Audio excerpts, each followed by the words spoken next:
there are issues which are very critical, which we give a deadline of 30 days. That those within 30 days, we must have a solution. This includes the cost of living, the cost of essential commodities like unga, oil, cooking oil, the price of electricity, school fees, and so on. Secondly, the issue of server, the forensic audit of the server. There must be a solution to it within these remaining days. Then the other one is a guarantee and assurance that there will be no interference with all Azimio-affiliated political parties. You said that, for example, they must not continue to interfere with the Jubilee political party. They must give us an undertaking that they will not interfere. For example, the Jubilee's General Assembly or Convention is scheduled to take place on Monday next week, the 22nd. These are some of the issues that we have raised. Okay. All right. My name is Emmanuel Toh from KTN News. I have two questions. One, the president yesterday cracked the whip at Kemsa. Huh? I'm here, Baba niko hapa. I'm here. Nachunga camera. So, yesterday the president cracked the whip at Kemsa, firing the PS and some members at Kemsa.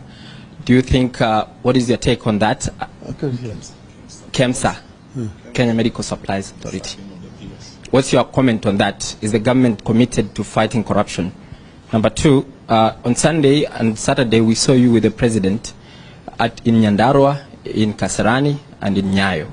You had a busy weekend with the president.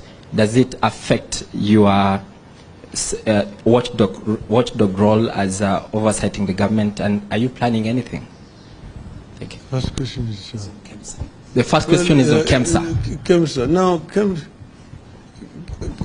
Kemsa issue, you know, these are all these issues we talked about, issues of corruption. The government is actually reacting. They're reacting to a very major issue.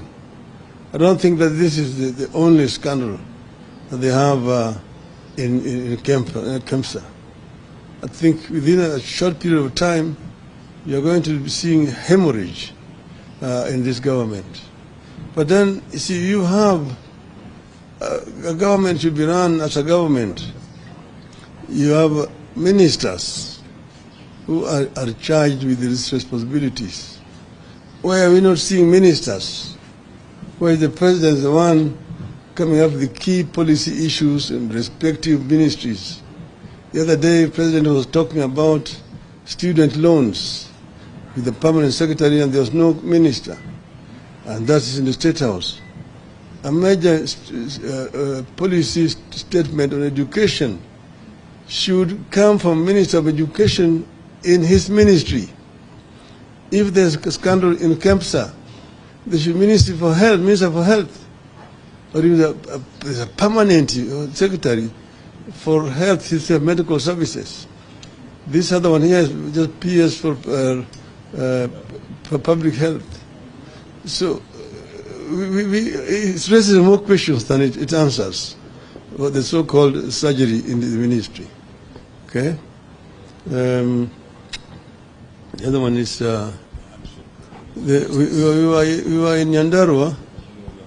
We went there, Jamini village, for the funeral of Hayati Field Marshal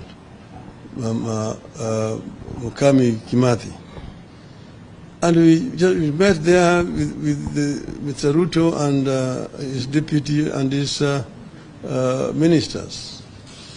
And of course we shook hands there. It was a chance meeting. We did not plan to meet there.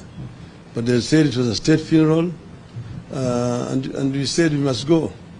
There had been some threats issued by some supporters of Kenya Kwanza.